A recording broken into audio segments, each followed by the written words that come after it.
Otto M alcoholic. It's nice to be at the Fall Classic in St. Louis, the 23rd.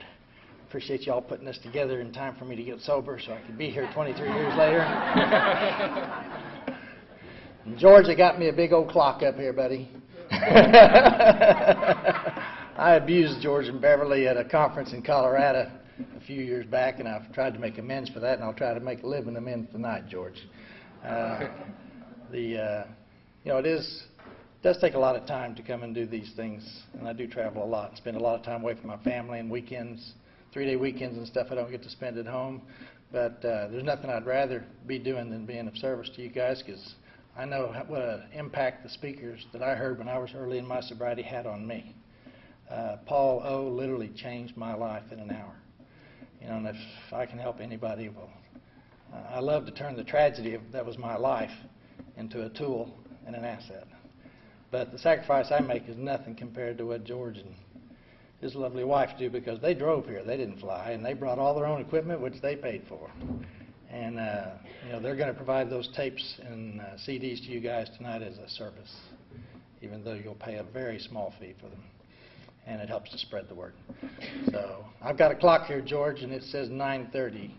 I'm going to be done. In Colorado, I was talking, and you could hear George screaming in the corner and throwing tapes and shit, because I was about an hour and a half into it. I do love you, George. Go. Okay, here we go. I am Otto M alcoholic. Thanks, Mike, for picking me up timely at the airport. Thanks, Kate, for dinner. Wilda, I'm sorry that you're ill and can't be here tonight. I hope you get to hear the tape. And I'll dedicate this talk to you tonight. I hope that you feel better. I am a for-real alcoholic. When I drink alcohol, I tend to drink too much. I tend to go places I might not normally go. I tend to say things that I regret having said. I probably might do something that I will regret having done when I drink alcohol. Yet I never ever saw drinking as a problem. I like to drink. I enjoy drinking. Like the taste of it. I can drink a lot. I'm an excuse drinker. I had 1,000 excuses for why I got drunk. Never did I ever consider the idea that I might be alcoholic. I had no idea what an alcoholic was until you came and did what I'm doing tonight. One of you all stood up and talked about your own alcoholism in the first person. And it was the only time I was able to hear. And that's the beauty of Alcoholics Anonymous. One alcoholic sharing with another in the first person their personal experience with alcohol. Because I had a lot of wonderful people that tried to help me my whole life. I've always been surrounded by kind and generous people. And whenever they'd start out a sentence, it'd always be, Otto, you drink too much. Otto, you stay out too late. Otto, you take too many pills. Otto, you need to save a little money. Otto, you really need to get up and go to work. And they never could help me, because all their sentences started with Otto, you. And you see, I know that you don't understand. Ain't nobody going to tell me nothing. You don't understand. That was my pat answer for any of these nice people that tried to help me. You just don't understand. You see, I got a lot of problems. Problems are us.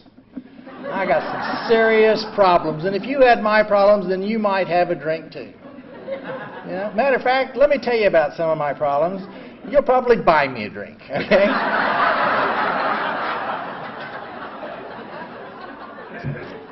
So I had lots of excuses for drinking and never saw myself as a problem drinker, didn't know what an alcoholic was.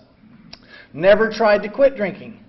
I was thrilled to see so many hands of new people and young in sobriety people here. That just fires me up and makes me want to tell you how wonderful this program has been for me.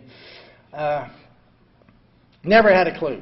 I thought an alcoholic was like W.C. Fields or something, like I saw on TV, just some red-nosed, overweight guy, slurred his speech, and hell, I'm a stud, I can't relate to W.C. Fields, and I've never even heard of AA or Alcoholics Anonymous, and I grew up in a home where everybody drinks. My mom and dad drink to excess. I mean, I was affected by alcoholism long before I ever had my first drink. You know, my family, my mom and dad married and divorced, married and divorced, married and divorced each other. 3 times before I got out of high school. They couldn't live with each other. They couldn't live without each other. You know, when we had a birthday party or an anniversary or something, well, we held the party at the tavern. You know, when we have birthdays and Christmas presents and stuff, we give each other alcohol and drugs for gifts. I never saw anything queer about being drunk or rowdy. You know, Christmas is the holiday from hell at my house. Because all the kids, I got 2 younger brothers and an older sister, we're all married and divorced and married and divorced and married and divorced, and we all got multiple families, and the kids have all got, 18 sets of grandparents, and they all want a piece of them on Christmas, and, you put on your track shoes Christmas Eve and you take off, and, we don't have a family tree, it's a family thicket, and you're just trying to get through there and see as many of them and please as many of them as you can, and there's a better chance that a squad car is going to show up at my mom's house than Santa. And, there was a lot of violence and a lot of chaos in the house I grew up in. And, there were a lot of silly rules, in my house, big boys don't cry. Don't you cry, boy, I'll give you something to cry about. Don't you be afraid. You shouldn't be afraid. Don't you be afraid. There's something wrong with you if you're afraid. Don't feel bad. You can't feel bad. If you feel bad, there's something wrong with you. You're doing something wrong. Don't feel bad. Always give a man a good hand. Always tell the truth. That's my favorite rule. Tell the truth. Truth gets you killed at my house. I can just see it now. Dad, it just really scares me when you hit Mom. It really scares me. If I want to die, I might want to say that to him. Shoot. Yeah.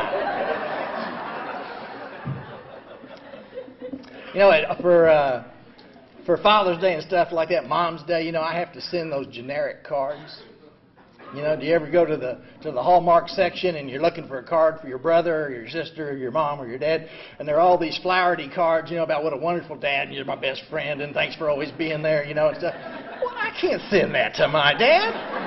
He came up to the school and got in a fight in a drunken stupor with my football coach my senior year, and I wound up getting kicked off the team, Way to be there, Dad. Way to go. Now, we got to find the card that just says, Happy Father's Day, That's it. Nothing else.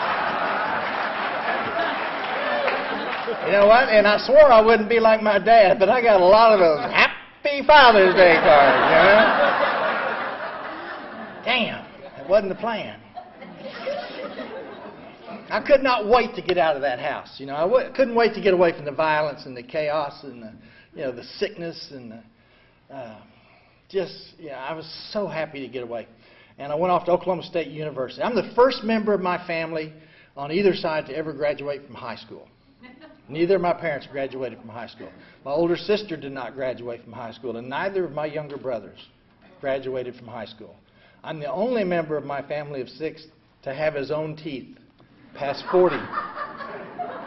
Alcohol will rot your teeth if some of y'all been drinking for a while.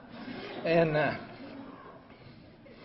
I was glad to get out of that house. And I went off to Oklahoma State, and of course, we're poor. I grew up dirt poor. My daddy's a police officer.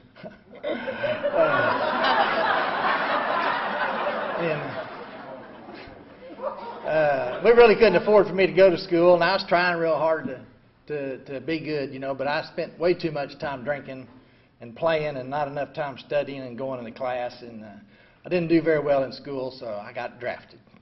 Shoot. 1967, not a good time to get drafted. I have to realize, that most of the people in the audience, Clint, you guys are all way too young to remember the Vietnam War, but in 67 there was a nasty-ass war going on over in Southeast Asia, and but I'm bulletproof and invisible, and so I decided, well, I'll go ahead and go into service, and I'll do a little stint with them, then I'll come back to school, and I can go on the GI Bill.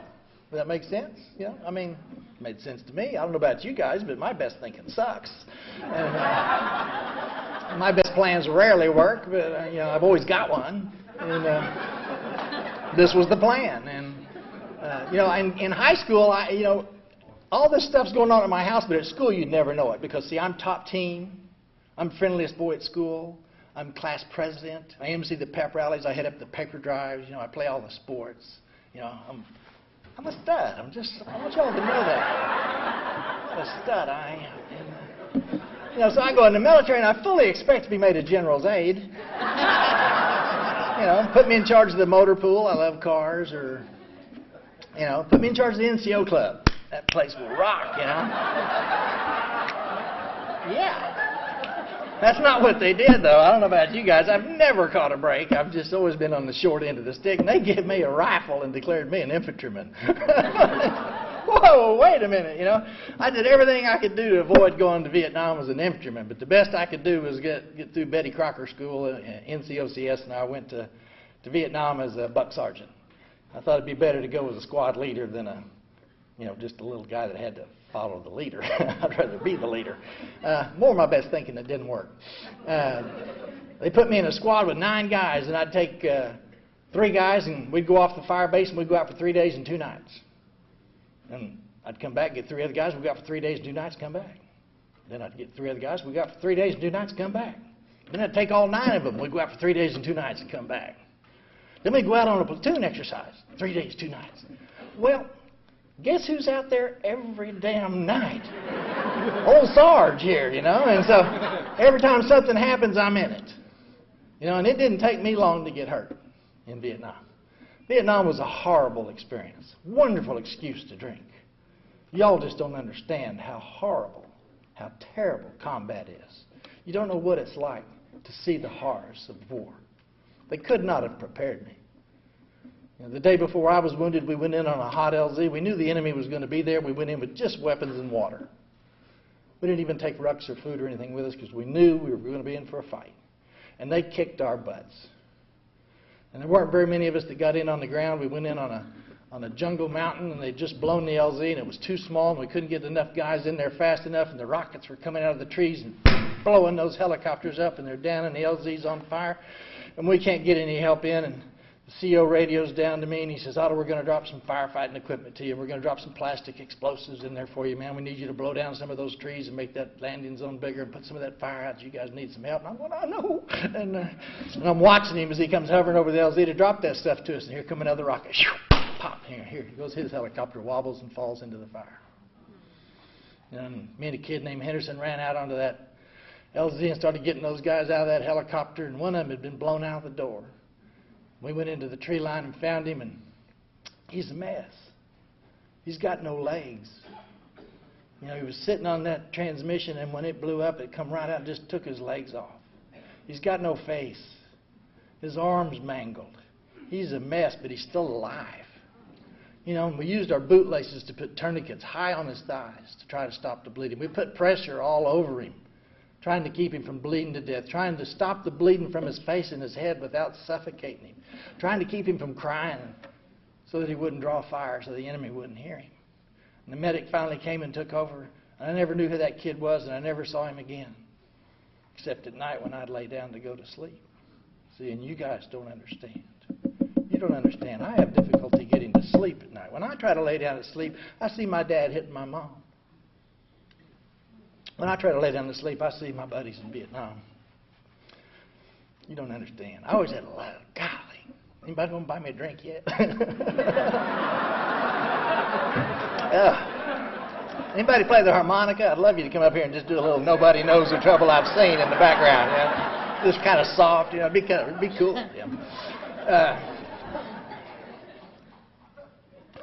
Next day, I walked up on an enemy position, and I was shot twice.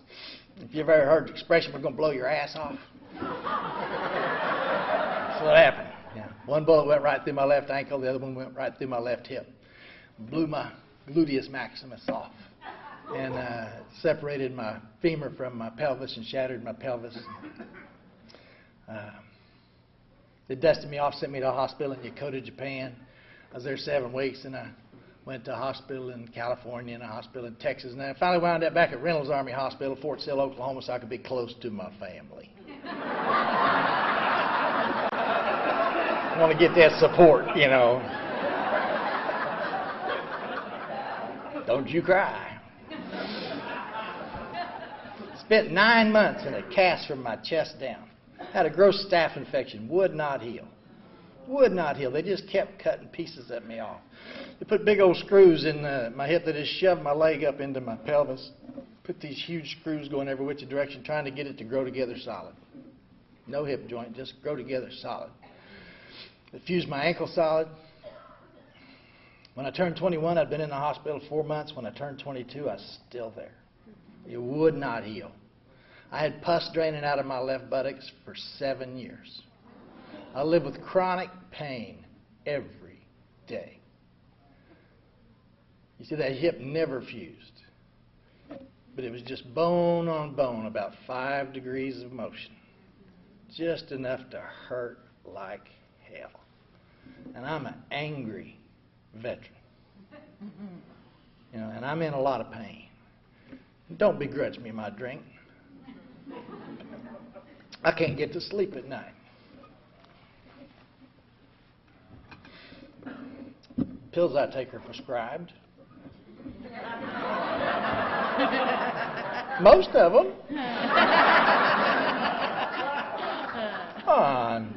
I was a dock worker. It's a lot easier then than now. I feel sorry for you poor people now with these wonderful drugs they've got. Jeez, you know, they got computers keeping records. You get caught taking lots of those. You know, I took a lot. I never had to worry about a computer catching me. You know, I could just walk into any clinic anywhere and just drop my pants and they'd go, oh, shit, what do you need? Yeah, that hurts. That hurts. Yeah. Woo, woo. Double that script. Okay. Yeah, and I'm just... Never took a pill I didn't need.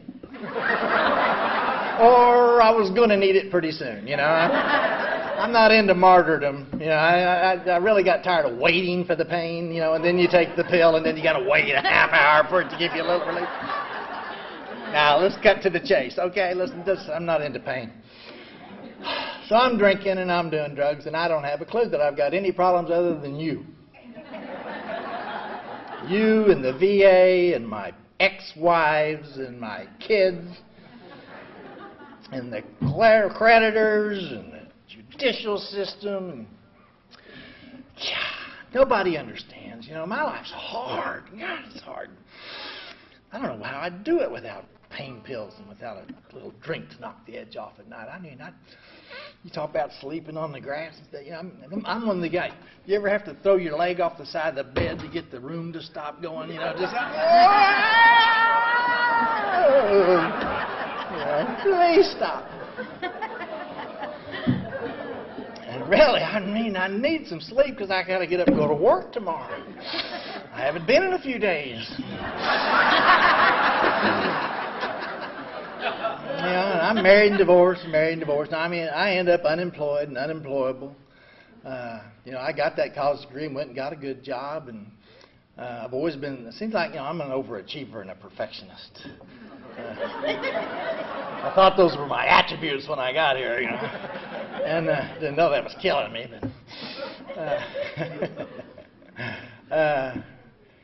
anyway, I didn't own a dog. I didn't have a cat. I didn't have nothing. But I had no idea that drinking was a problem.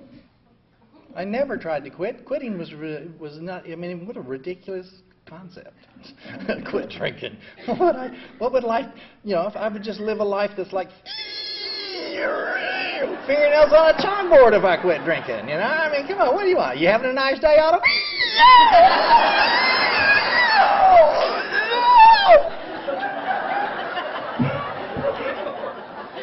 You know, and I'm trying to be a good son. I'm trying to be a good husband. I'm trying to be a good father. You know, I'm trying to be a good employee. I'm trying to be a good neighbor. I'm trying to be a good citizen. You know, I'm dancing as fast as I can. I just want to be a good guy, and I just want you to like me, you know. And it ain't working. It ain't working, and I hate me. I hate me. I really do. I loathe me. You know, I used to go out to the clubs and dance and have fun. Now, I stay home and I drink by myself now. You know, I just stay home and drink. And I felt totally justified in every drink. I felt so sorry for me. Because life had been so unfair. You know, denial's a bitch. In our book, they don't call it denial. They call it delusion. You know, and I like that because, you know, denial kind of insinuates that there's some dishonesty involved, you know, that I'm deceiving someone. You know? Delusion, hell, it's my truth. You know, it's my reality. You know, and I was really, I can be delusional now. I can be delusional today. I tell you what, how bad it got. I'm a puking drunk, and I puked the first time I drank in high school. You know, we sat out in the out in the field, a bunch of my buddies, and we popped those beers, and I got drunk and threw up. Fell down the street, almost got run over. You know, went to some little girl's house and knocked on the window, and her parents caught us, and we all ran. Oh, and I hit a for sale sign in the yard, ripped my leg open. You know, I just, we had a great time. And you know, that's just the kind of way drinking was for me always. You know, I didn't get drunk every time I drank, but boy, I got drunk a lot when I didn't mean to or need to. You know, my daughter's 10th birthday, I was just going to stop and have a drink on the way home. You know, she's having a slumber party. It's important that I be there. I show up about 11:30, drunk, embarrassed her just like my daddy embarrassed me. You know, trying to be cute, trying to talk valley talk and be an 11-year-old, you know, be a 10-year-old.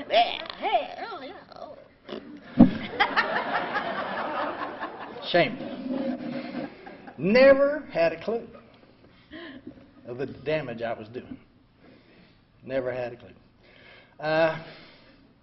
Towards the end of my drinking career, I'm a racing fan. I like car races, NASCAR. You know, y'all got a track here now, don't you? They're running right now, by the way, on TV.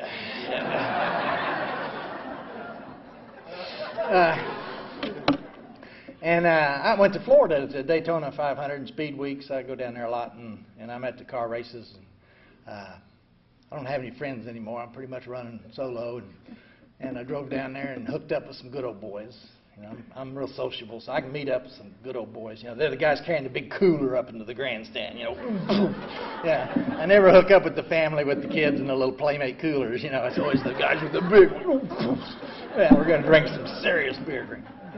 So we're going around to the fairs and the racetracks and going. They have races for a week. They have races during the day, races at night. We happen to be at the Tampa State Fairgrounds for the late models running on a mile there during the state fair. And we're walking and enjoying the races and drinking cold beer, and I'm eating those little pills. I like to wear 501 blue jeans. I got that little pocket right there, and I carry my pills in there, you know. And I just eat those little pills. Well, what you got there, Otto? Oh, tic-tac. Can I have one? No, I'm sorry, all out. The races are over, and we walk around the fairgrounds. The fair's going on. We're eating corny dogs and throwing balls at Cupid dolls and looking at the girls and having a great time. We leave there and we go to a nightclub. Now I'm in my environment, see, because I can dance. I might be crippled, but the one hip slip will drive you crazy, okay? And I got my fake alligator boots on, and I got my fake gold bracelet on, and I know all you girls want me. I know you do. Which one of you little lucky gals is going home with me tonight? Woo! Remember, the place was called the Pit. It just had a big hole in the ground, you know, and you'd go down in the pit and dance, you know. This is the 80s, you know. And, God, I've been drinking 12, 14 hours this day, you know. And I come staggering out of that club, you know, 2 in the morning. And it's cold in February in Florida at 2 in the morning, you know. But I'm sweating.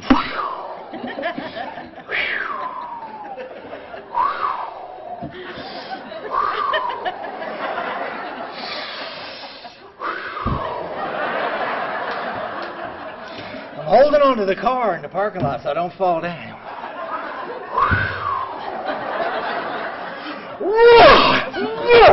That stuff just come blowing out of my face. It's all over the car, it's all over my boots, it's on my pants. Oh, it's coming out of my nose. I got little pieces of State Fair corn dog in my nose. Oh, God.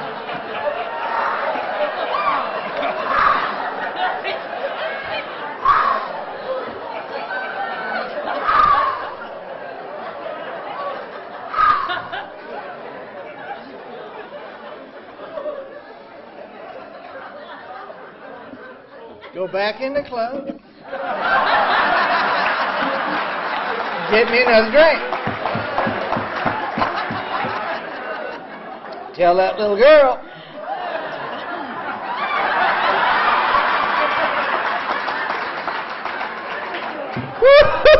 I got sick. I got sick, man. Oh, I promise you, I swear I will never, ever, ever again, as long as I live, ever eat another State Fair corn dog. That greasy damn thing made me sick.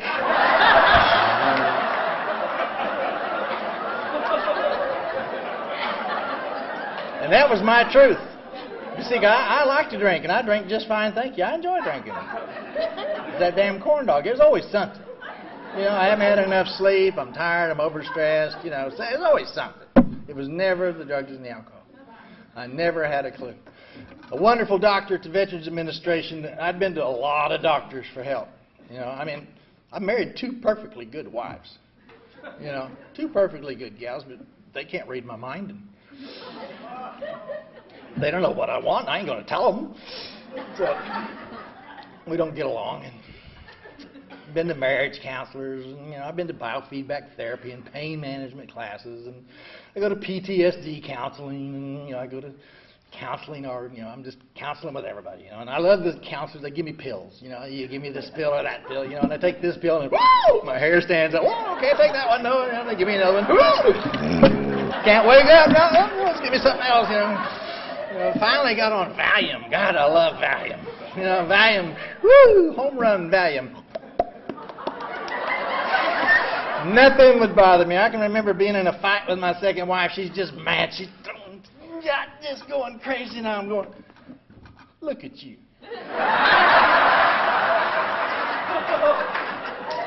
Look at yourself.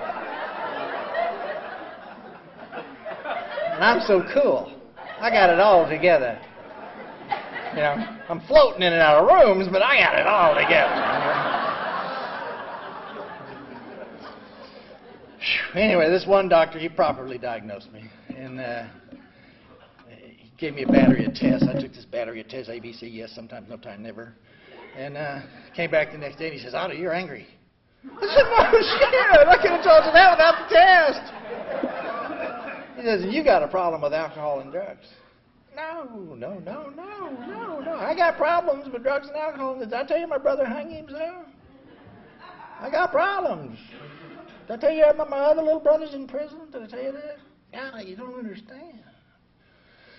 I got problems. You know, I drink. I got pain. You know.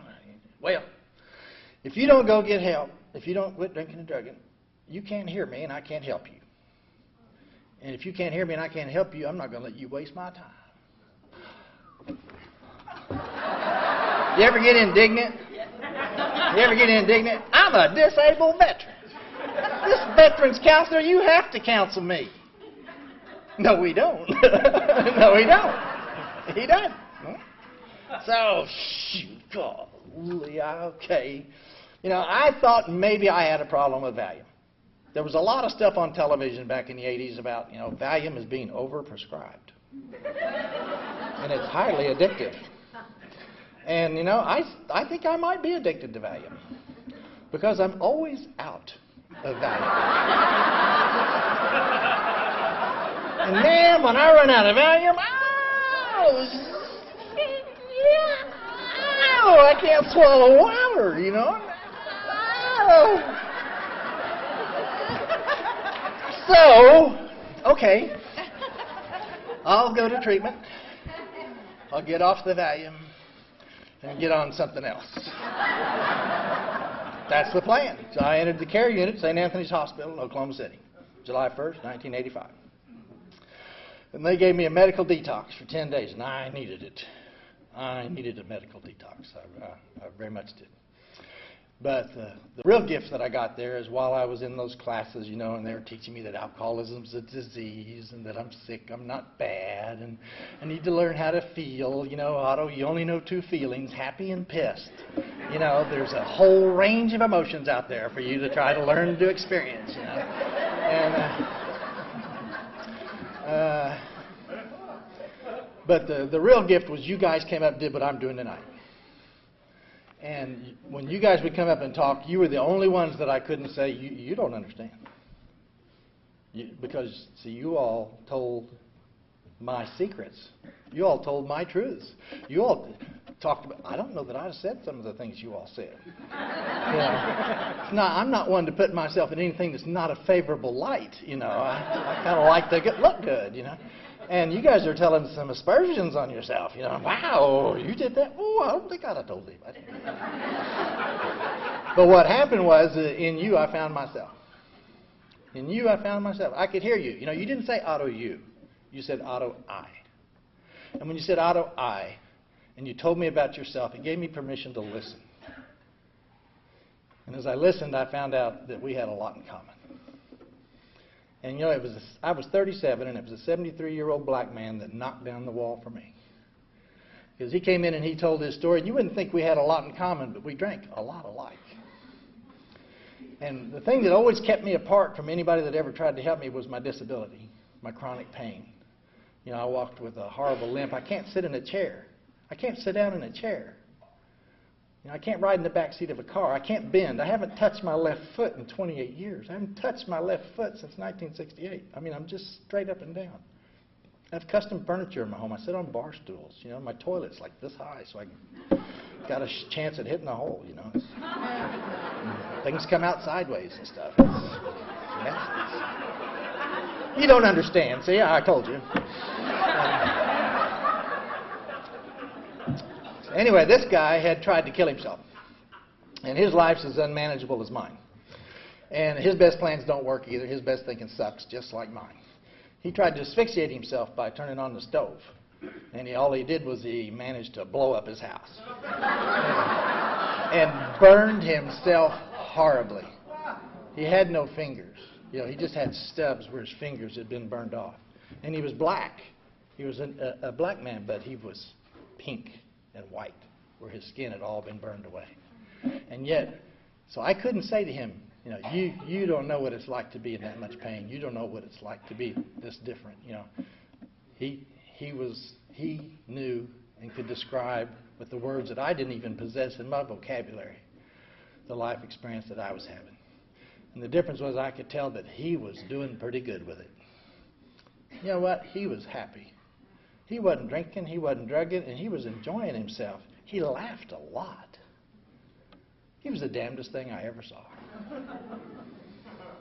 And he made me really willing to consider what you guys were doing, And after a while, listening to you guys, it was kind of like somebody's been telling a joke and you don't get it, and then all of a sudden you get it. It's kind of like, son of a gun. I'm an alcoholic. Who'd have thunk it? A stud like me. Wow. Huh. You know what? I think my mom.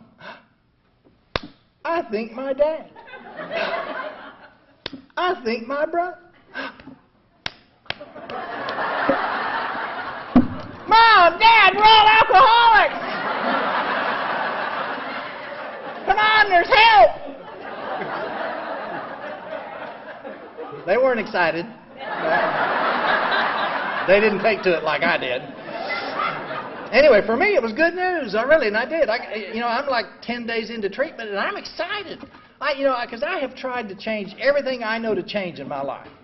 I've changed wives, hobbies, hangouts, careers, hairstyles, clothes, music, location. I've changed everything I know to change. I used to get big dogs, little dogs. I've changed it. What do you got to do to get happy? What do you got to do to catch a break? What bank you got to save at? To get some interest. Give me some help. And nothing worked. And this gave me new hope. Wow. If this is my problem, then there's hope because you guys have found that through not drinking, your lives have gotten better. The first step says that we're powerless over alcohol. Man, that was good news to me. I just thought I was weak. I thought I was a screw up. I just thought I was less than. I need to go to work and I can't. I'm a failure. I just loathed myself. And the idea of my life being unmanageable, that was such a relief. I'm not a screw up. You know, my dad used to teach practice makes perfect, and where there's a will, there's a way. And if anyone can, you can. And quitters never win, and winners never quit. Exceptions are made for exceptional people. Killed me. Oh, God, it damn near killed me. It was such good news to find out that my life's unmanageable. My best plans don't work, and neither do yours. You know, everybody's life's unmanageable. Practice doesn't make perfect, and where there's a will, there's more often a conflict than a way.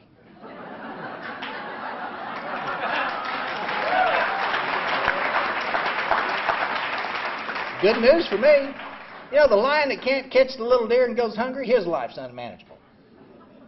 The little deer that can't outrun the lion, his life's unmanageable. Family that plans the picnic and it rains, their life's unmanageable. Every life is unmanageable. But as an alcoholic, I manage to conjure up more than my fair share with the decisions I'm making under the influence of alcohol. With the places I'm going, the things I'm doing, the consequences I'm having. I'm getting more than my share of life on life's terms. It was good news. Gave me some hope. Can't believe that the power greater ourselves could restore sanity. My nickname was Crazy Otto. Got no problem with that. Made a decision to turn our will and lives over to the care of God. God. Looked at those steps on the wall. God damn. It's a God deal. I can't believe it. Oh, I was furious. I don't believe in God. Oh, I'm furious. St. Anthony's Hospital. It's a Catholic hospital. I should have known better. I should have went to SHIC. I should have went to the VA. I should have went somewhere where I could get help. You know, they're going to throw this God at me. Oh, I'm furious. I want out. Check me out. Let me out. Well, if you leave, it'll be against medical advice. Well, I ain't paying for this. You know, your insurance won't pay. Well, I ain't paying. I stayed, you know. Didn't have anywhere to go, so I stayed. And it was wonderful because people like you came up, you know, doing our little 12-step thing, stuff we do. We go up and we talk to the sickos, you know, and we come in there. You know, and I'm just a lunatic, you know, and some guy didn't have a lot of sobriety. You don't have to have long-term sobriety to help new people. You know, go up to the hospitals, go up to the prisons, go to those places. You can help people like me. You know, if you just got 30 days, how do you do that? You know, wow. And there was a guy named Mike. I'll never forget him. I mean, he didn't have a lot of sobriety. He wasn't the sharpest knife in the box. And, you know, he's talking to me. He's doing a little 12-step work. And I'm telling him, you know, I don't believe in God. He says, well, you know, what's that all about? I don't know. I'm telling you, if there's a God, he must be a damn terrorist. You know, because where's he been? You know, where was he when my dad's beating my mama? Where was he when I was in Vietnam, my buddies were getting blown to pieces? Where was he when I laid in that hospital bed for almost 2 years? You know, where was he when my brother hanged himself in that jail cell? You know, where's he been when the tornadoes and the floods and the hurricanes and the Holocaust? You know, the minister at my church, Reverend Bill Alexander, when I was a young man, we showed up at church on Sunday and he didn't. He died in a plane crash the night before. God's right-hand man. What good did God do him? And I told him about September 22nd, 1968, the day I was shot. I walked up from that machine gun. There was a short burst of fire. Cut me in two. I spun to the ground. My first thought was, I've been shot. It takes a moment to realize what's happened. It just happened. Second thought, God help me. Third thought, there is no God. September 22nd, 1968, land from me to you, under an automatic weapon. The enemy got out of their hole, came, took my watch off my wrist. They took a knife, cut the straps off the fresh ruck I was coming back from the LZ with, pulled it off me and got back in their hole, and I could feel that gun pointed at the top of my head. And in that desperate moment, I wasn't willing to believe that I needed any kind of help. I just could not believe that a God would let happen what happened to that legless man the day before. I told Mike that.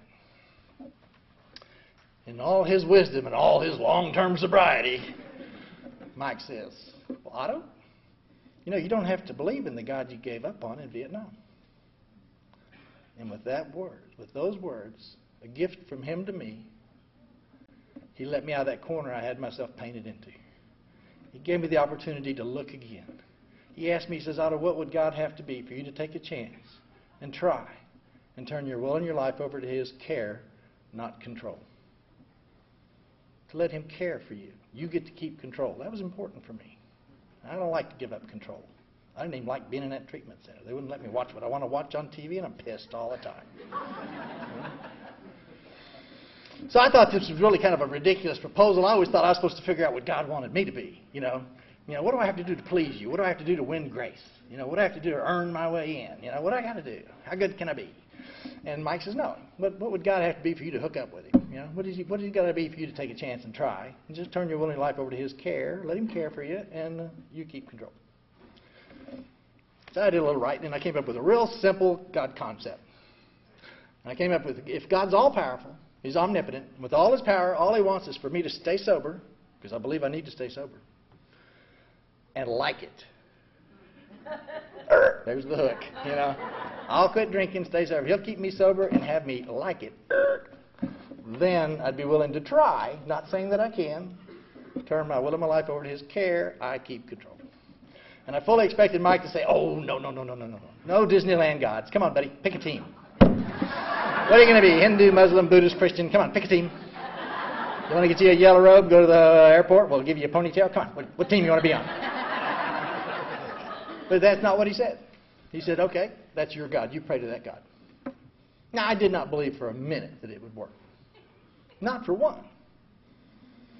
But I don't know about you guys. I usually have a motive hidden in there somewhere. When I'm doing stuff, I usually got something working in the back door that you're not seeing, We're dancing and I'm unhooking your bra or something, You don't know it.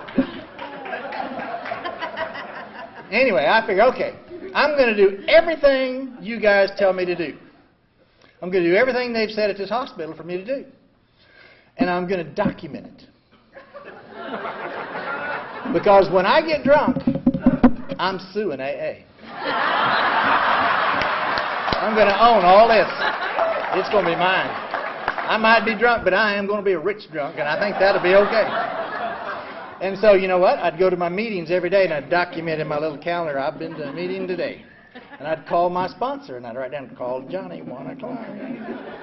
And I'm praying every day. You guys know it, because we're holding hands at the end of the meeting, and we are praying.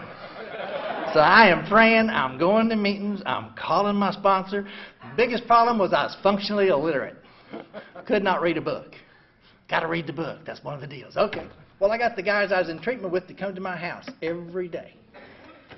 1 or 2 of them would show up every day, and we would read the big book out loud. And I'd write it down. Because I'm going to own AA.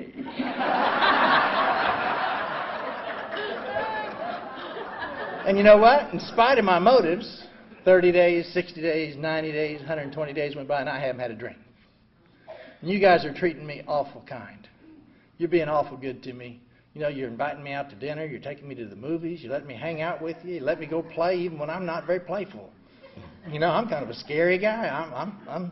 I don't know Khmer from Sikkim, and I don't know any of the rules or nothing, and you guys just let me hang out. And it's not just see you at the club. You take me to your homes and stuff. It was awesome. And you'd have a 12-step call. You'd call me, say, let's go. And whoa, I get to hang out with you, It was cool. And, 6 months goes by, and I haven't had a drink. Wow. So I decided, maybe I really will turn my will and my life over to the care of God. Maybe this is working. Maybe I'll try. So I did a little more sincere prayer. I wasn't big on prayer. We're praying in the meetings, but I wasn't big on praying by myself at home. I really don't know how to pray. And I forget to pray. I don't know about you. I get up in the morning and I take off, and then I realize, later, when I get to the meeting, and that's the first time I've prayed today. I forgot all about it, And I talked to my sponsor about it, and he helped me. He says, he says, you make your bed, Otto? I said, no. He says, why don't you make your bed?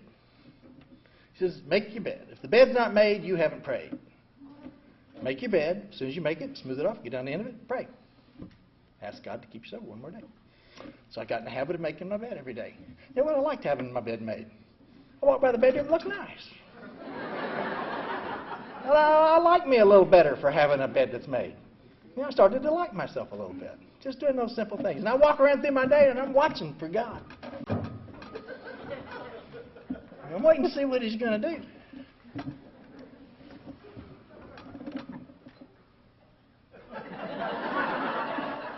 And amazing things began to happen. It was amazing as soon as I became willing to see what could happen. And George, I'm not going to do it to you. I could tell a lot of stories about the wonderful things that happened, but they told me if I used to do it, don't. If you haven't done it, do. Give it a try. That was pretty much rule 101. And for turning your will and your life over to the care of God, how do you know when you're doing that? Rule of thumb for me is if you can't tell anybody you're doing it, it's not God's will. You can do just basically anything you want to do. It's not this little narrow tunnel you got to get down. It's not this narrow, tight path that you got to follow. It's anything you want to do as long as it's not a secret. If I can tell my wife, if I can tell my kids, if I can tell the neighbors, the tax man, the policeman, if I can tell you I'm doing it, then it's God's will for me. Go be happy, Otto. Do what you want. No secrets. You know what? Today I live in a glass house. It's terrific. I have no secrets. I've been married for almost 20 years now. Same woman. We still like each other. Wow. No secrets. Wow, that's the damnest thing I ever saw. Anyway, one of the things I did different was I bought a little dog, a little spaniel. And I used to have big dogs, Doberman pinschers. Go through the door to get your dogs, mean dogs. And so I'm doing it different. I get a little spaniel, a little floppy-eared spaniel. And I haven't been sober very long, but I figured, if I had a frisbee catching dog, that would be so cool. I could go to the park, throw that frisbee, the girls will just come flocking back to see my little spaniel. Motives. People say motives are important. Baloney. Actions are important. You know what? If you go to school and get a degree because your parents want you to, you still get the degree. Motives just dictate whether or not you enjoy it while you're doing it. And so anyway, I'm trying to teach Speedway. Speedway's her name. I'm trying to teach her to catch a frisbee. And she don't catch any better than I throw. If I'll throw it right in her mouth, she might get it. She's better at fetching than she is catching. And it's windy in Oklahoma, and I throw that frisbee and the wind gets it and it goes up on the roof of the house. Damn. I don't have a ladder. Damn.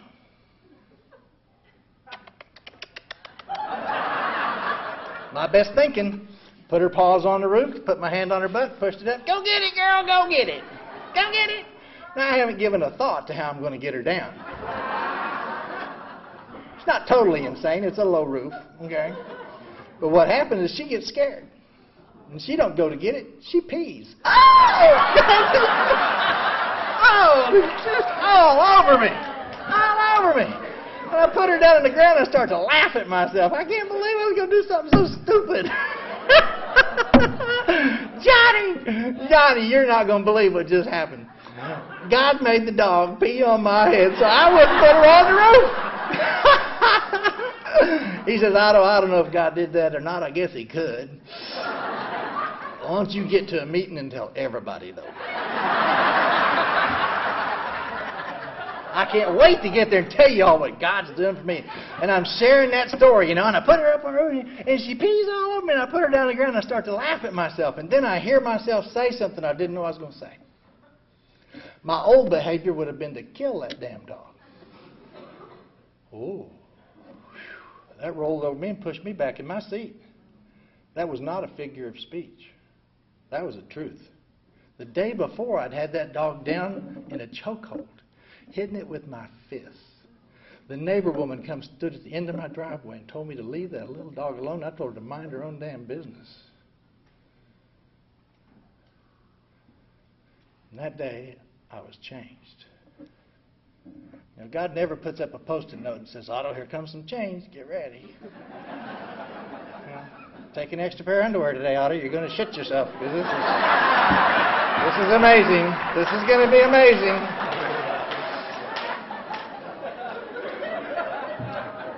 And what happened was I realized that, I swore I'd never be like my father, and I never hit my wife and kids, but I battered my pets my whole life. I was just like my dad. It just manifests differently. I didn't learn how to deal with my anger. I didn't learn how to deal with emotions. I didn't learn how to cope. I didn't learn how to communicate. I didn't learn how to talk. I just stuff and stuff and stuff and stuff and drug and dope and drink and stuff and stuff. And it comes out violently at the things I love and care about.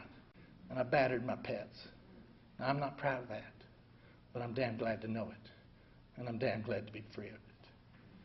And it was the beginnings of me understanding my father and forgiving my father for doing the very best he could. People had always told me, Otto, your dad did the best he could. Well, it wasn't very damn good. but I began to understand. When I was about 5 years sober, I actually was able to receive the gift of forgiveness from my father. When I buried my father, I buried a loved one, not a lovable one. I'd known the joy of loving my father for years. I learned how to do that in here, loving the newcomer. You know, I never had anybody come in a Mercedes and say, Otto, would you help me? You know, it's always the guy that needs a ride to the laundromat and doesn't have 2 quarters, you know. But I'd fall in love with these guys. You know, I'd just fall in love with them, trying to help them. You know, I never knew what it was to be altruistic. I never knew what it was to do something for somebody expecting nothing in return. You all taught me how to do that. You all did it for me. And while I'm doing that, while I'm going about cleaning up the wreckage of my past and taking an inventory and finding out that selfish and self-centered is the root of my problem, you know, and that I am afraid my dad was wrong, and I got lots of good cause to be afraid, you know, and that, you know, I'm kind of deviant in my sexual behavior and that I can change that. I can come up with a new plan for myself. Nobody has to design it for me. You know, my life can get better if I'll live different. You don't have to change for me to get happy. Woo, that's a new concept. You know, that I can change if I'll become more tolerant, patient, understanding, less demanding. I can know a new peace. I can know a new freedom. I can clean up the wreckage of my past. I went and made amends, and the people didn't respond like I thought they would. I expected you guys to claw my eyes out. I expected you to hurt me and punish me for the things I was going to own that I did to you. And that's not what happened. To a man, to a woman, everyone was excited for me. We are so happy, Otto, that you're finally finding some happiness in your life. We are so happy that you're finding some wellness in your life. Good for you, Otto.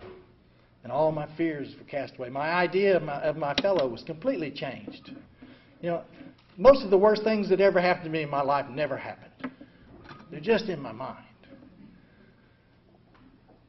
And I just keep doing the steps. And God keeps doing for me what I can't do for myself.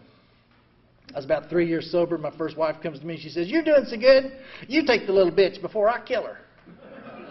And my daughter come to live with me. She's a little bitch.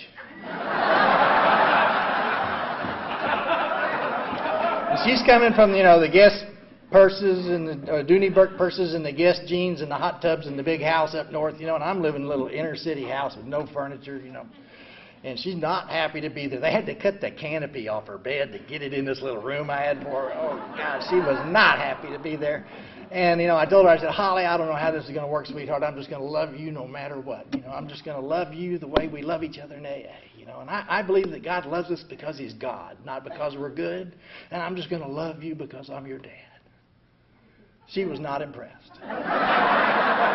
She set about to make my life a living hell. And I mean, I'm doubling up on my meetings, and I've been going to Al-Anon for 20 years, folks.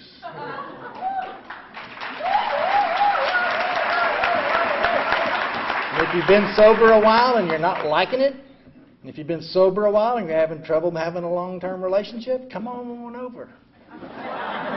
We'll invite you in because I got sober in AA and I got happy in Al-Anon.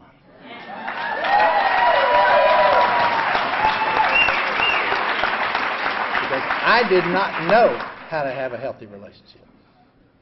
And I made good on that promise to my daughter. You know what? When she wouldn't pick up her room or take her dishes out of the room and take them back into the kitchen and whatnot, instead of telling her she's a pig, which is what I wanted to tell her, "You pig!" I'd call my sponsor and he'd say, "Otto, she's not a pig. She's just a little girl in a dirty room." New concept, new concept, new concept. You know, she needs to clean it up. No, you just need to close the door. Mind your own business. He throws a hula hoop down on the floor and says, "Get in there." He says, "Everything's in there is yours. You take care of anything that's in that hoop. Everything else is God's. Mind your own business." She's my daughter, not your business. I tried to just love my daughter.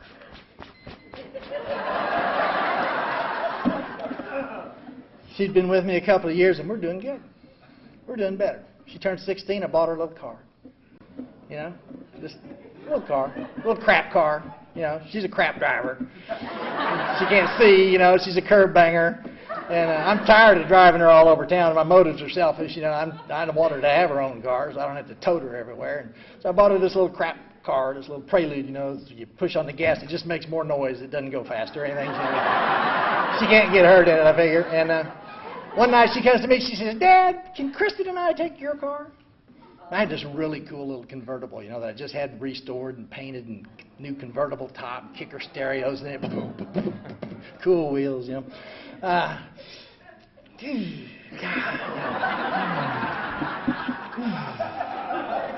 Okay, be careful. Be careful. You know, put the top down, away they went, just gleeful. You know, just gleeful. Wasn't 30 minutes. Ring! Dad, I'm going too fast, and I crashed the car. You okay? Kristen, okay? Can you drive the car?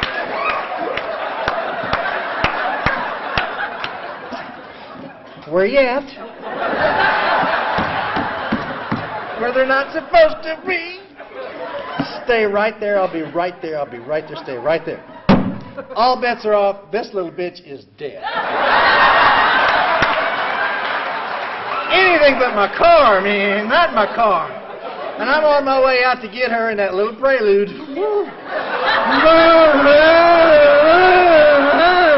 And it will not get me there fast enough, and I am pissed. Because I know I'm going to be driving it for a while. And I've got that conversation going on in my head, you know, where she's going to say, and then I'm going to say, and then I'm going to say, and then she's going to say. I don't know if you've ever had conversations with people that aren't there, but I do it. And while I'm having this conversation, I hear a gift. A gift. Post-it note. Dad, I was going too fast. And I crashed the car. That's unheard of. She copped to it. She owned it. She told the truth. She trusts me with the truth. I told my dad a deer ran out in front of me and I swerved to miss it. I was just going too fast, is the truth. My dad beat the hell out of me, picked me up by my ear. Didn't I tell you to be careful? Don't you know what that car means to this family? Don't you know what that's going to do to insurance?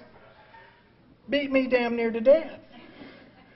And that night I was able to go to Holly and comfort her. She knows what that car means to me. I don't have to tell her. She knows what it's going to do to insurance. I don't have to tell her. She knows I told her to be careful. I don't have to remind her. She's dying. She's dying. She knows she's screwed up. She's hurt the person she most wants to please. Isn't that a great time for Dad to come whip your ass? You know, when you're hurting. Thank you, God, for letting me love my daughter. Be her loving father. When I did my inventory on that evening, you know, the only thing that was wrong that evening was that when she asked for the car, I didn't have the courage to say no. My problems are of my own making. All of them. I'm afraid she won't like me if I have to tell her no. Grow up. Okay. 7 years sober. I'm at the car races on Friday night, like always. I go to the races every Friday night. And something makes me get up and go home in the middle of the races. Racing is my passion. But I get up in the middle of a perfectly good evening, good track, good car count, beautiful weather, and I go home. And I don't know why. I'm walking out of the grandstands feeling sad. Where's my passion? I don't know. I walk into my house, my wife says, "What are you doing here?" I said, "I don't know. I just soon watch TV." Friday night, 9 o'clock. Turn on television, ABC 2020. Barbara Walters and Hugh Downs. First little vignette comes on, shows a helicopter flying over the jungles of Vietnam. Vignette's called The Gift of Life. And it's about a guy writing a book on emergency room trauma, and he's interviewing the top trauma specialist in the nation. And he asked him, "What was your worst trauma case you ever had to handle?" And Dr. Swan began to recount when he was a young surgeon at the 71st Medevac in Pleiku, Vietnam in 1968, and they brought in a young soldier who was so gravely wounded. The consensus was to medicate him, set him aside, declare him expectant, and let him die. His legs are gone. He's got an arm mangled. He's got shrapnel the size of your thumb in the middle of his brain. Both his eyes are gone. He's blind. He's legless. He's brain damaged. His arms mangled. Let him die. Dr. Swan went against the consensus and operated on the young man and saved his life. And the guy writing the book says, how'd that turn out? Dr. Swan didn't know. He'd not even thought about it again. Took him 2 years to find the young man. His name's Kenneth McGarity, and he lives in Columbus, Georgia. And they start to tell his story. And he's a young crew chief on a helicopter trying to drop firefighting equipment to infantrymen pinned down in a burning jungle on September 21st, 1968, and a rocket comes out of the trees. And I sat on the sofa and I just shook. My wife came over and sat down next to me and hugged on me. She says, what's the matter? I mean, I'm just trembling. And I said, this is my kid. This is my nightmare. This is my story they're telling. And it was. Part of the story is Ken struggles with PTSD. He's married since Vietnam to a gal he met talking on CB radio. He's fathered 2 children with no legs. He's off at the hips. He don't even have stumps. He can feel with 2 fingers on his right hand. His left hand is useless. He has no eyes. He's not partially sighted. He has no eyes in his head. And he's fathered 2 kids. He scuba dives. He sails. But he struggles. He abuses alcohol and drugs. And he doesn't know what happened to him on the day he got shot, and he can't seem to get home from Vietnam. Now, when I did my 4-step, I told my sponsor I'd do anything except go back to Vietnam. And he said, well, in God's time, do what you can. Well, it was God's time. Because I reached out to Kenny not knowing what was going to happen, but Kenny drugged me back into those jungles. I could prove to him that I was who I said. He didn't believe me at first, but I was decorated by the commander of his helicopter for heroism that day. And when I gave him the name of the guy who sighted me, he knew it was the commander of his helicopter, and he couldn't deny that it was I and a kid named Henderson that saved him that day. So Kenny and I started talking to each other. And I'm trying to help him home, and he's dragging me back into that hell. And I'm angry. I'm angry. But he's hearing this program. He's hearing this program. And long story short, Kenny got sober.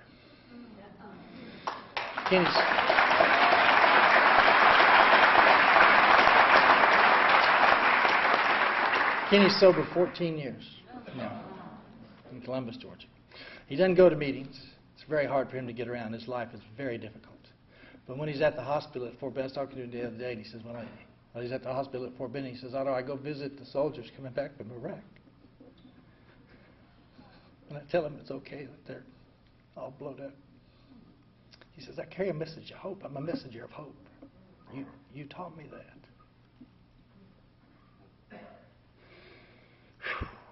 While this is going on, I'm angry.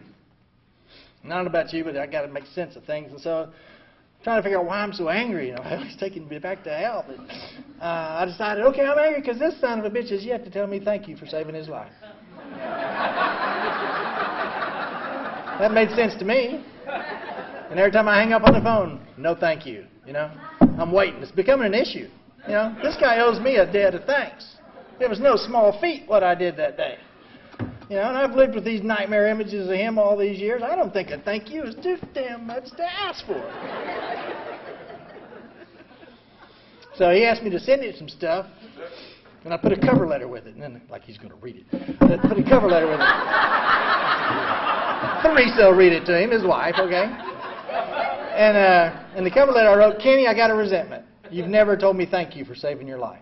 Whew, felt good to get it out there, man. You know, I just needed to get it out. I made the mistake of showing it to my wife. She looked at it, she goes, what is this? You never said thank you. That doesn't belong in there. And I said, oh, yes, it does. It's the truth, and I live in the truth. She says, oh, no. Isn't there some kind of a spiritual thing where you guys, you know, if there's a bug up your ass, it's your bug or something, you know? If somebody bothers you, you know, it's you.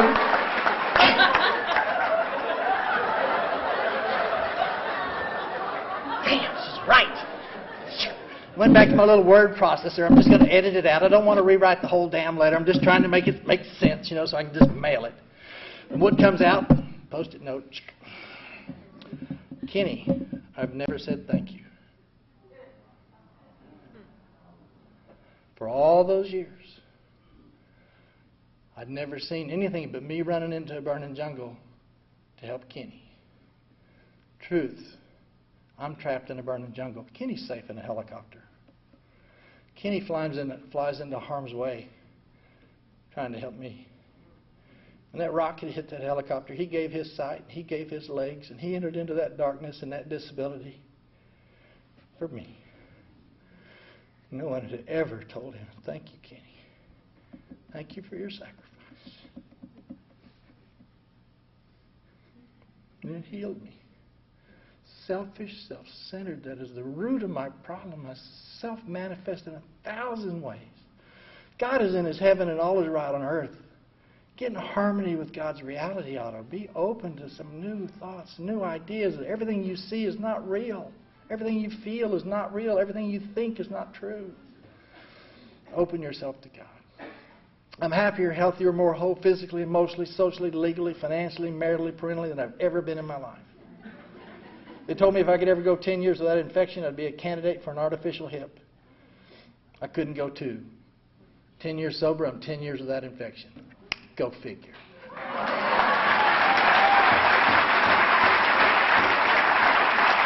You know, I thought I drank and I ate the pills because I had the pain. And today I know I had the pain because of what I did to myself under the influence of drugs and alcohol. You know what? A person with my disability needs to moderate. I never walked with a cane. I never parked in a handicapped slot till I came to you.